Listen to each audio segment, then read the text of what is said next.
How do you become dehydrated? All right, please don't look at this slide as a how-to. I'm not telling you how to be dehydrated, but I am saying that caffeine can cause dehydration, not caffeinated beverages, because your beverages are mostly water, but caffeine powder, caffeine itself is a diuretic. It can cause increased urination. But remember, most of your coffee, most of your tea is water.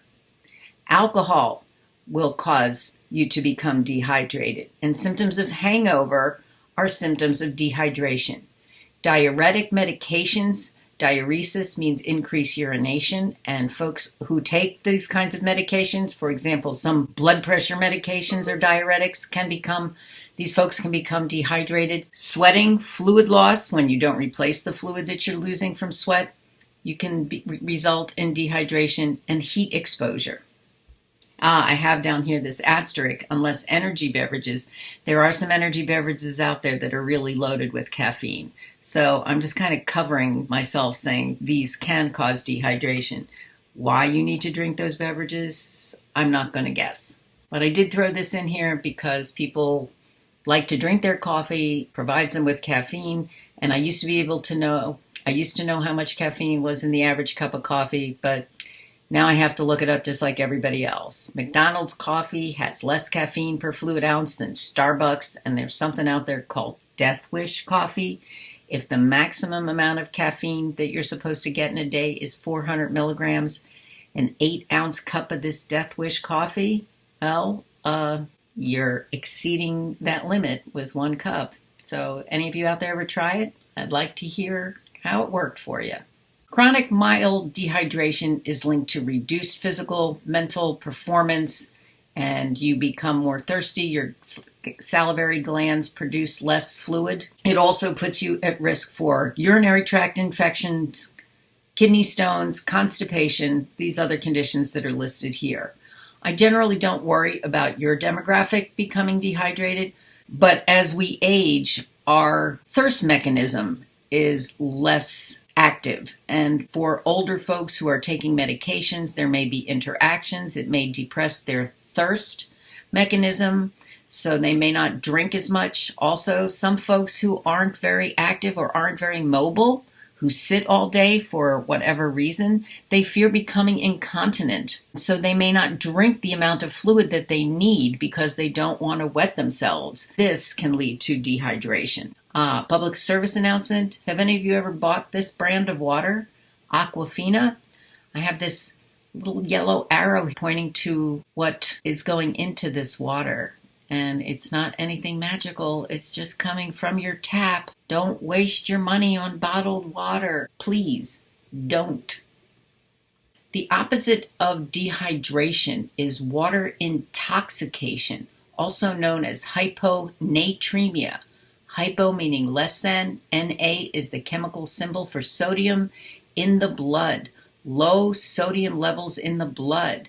This occurs when a person replaces water but not electrolytes. It's a rare condition, although it shows up often after a marathon where folks have been sweating and drinking lots of water. Then they can develop this condition. It's associated, as I said, with low blood levels of sodium. CNS means central nervous system edema. Your lungs become congested, your muscles become weak.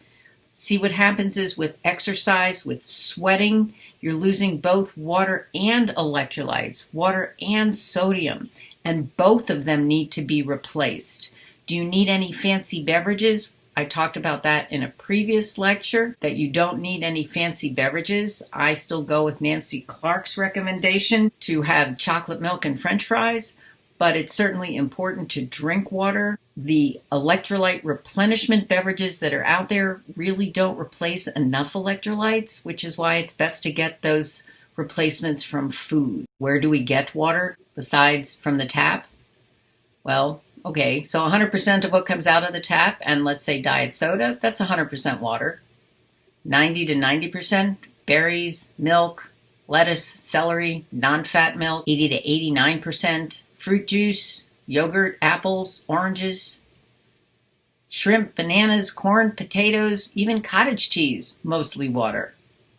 Pasta, cooked pasta, over 50% water. Now, I'm not recommending ice cream as a fluid replacement beverage, but there is a lot of water in ice cream, even ground beef and hot dogs. So, Paige shows you can get lots of water from a varied diet containing fruits, vegetables, legumes, chicken, salmon, pasta, even ice cream.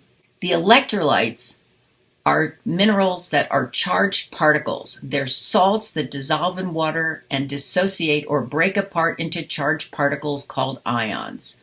Sodium and chloride or salt dissolves into the electrolytes, sodium and chloride, and potassium is also an electrolyte.